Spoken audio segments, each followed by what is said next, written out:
but we'll have to wait and see it in the cinemas. Asian Network reports. It's been called the Muslim Glastonbury, the summer weekend where tens of thousands of Ahmadiyya Muslims from across the world attend a spiritual festival called a Jalsa. It takes place at a farm in rural Hampshire. There's prayers, talks and food, and Poonam Taneja is there. We've been speaking to her. Haroon, it's a scorching hot day. This 200-acre farm has been completely transformed. A real summer festival vibe about it. Around me now, I can see lots of white marquees. They're all dotted around. There's food stalls. There's a bazaar selling clothes and souvenirs. There's even a matrimonial tent for worshippers here who are searching for the one. And for many MDs like Maham Mirza and her two children, this is a time to catch up with old friends. It's for your spiritual, you get together once a year and you kind of reinforce your spiritual, you enhance your spiritual sort of knowledge and the feeling of sense of a community, being together and meeting relatives and family once a year who come from faraway places, which normally you don't get to see them, but it's just like, it's one big family getting reunion. Yeah. And you said earlier it reminded you of your childhood.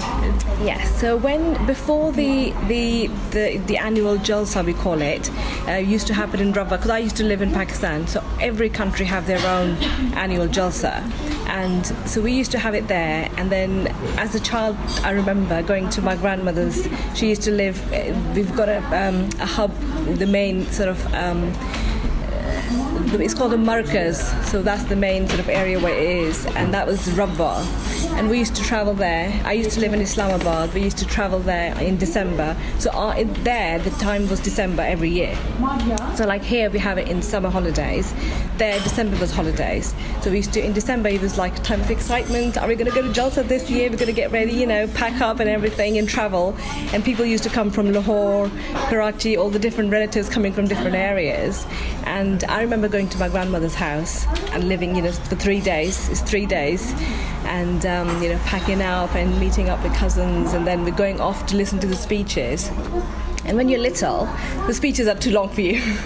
That's just a lot to concentrate. But I remember Mum taking snacks and stuff and packing little things with you and trying to keep you engaged, but at the same time thinking, oh, look, Hazur's here, look at this stage, look, Hazur's, and waving to Hazur. And it's just putting that love in the children's heart, that this is your leader, this is your Khalifa.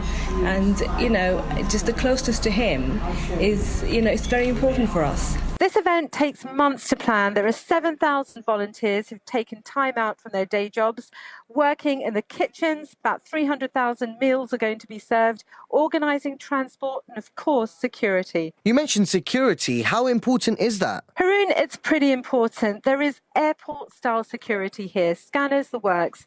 The MD movement is considered to be outside the fold by many Sunni and Shia Muslims, and in parts of the world, they're even persecuted. And last year, some British MD mosques were forced to step up security after receiving death threats.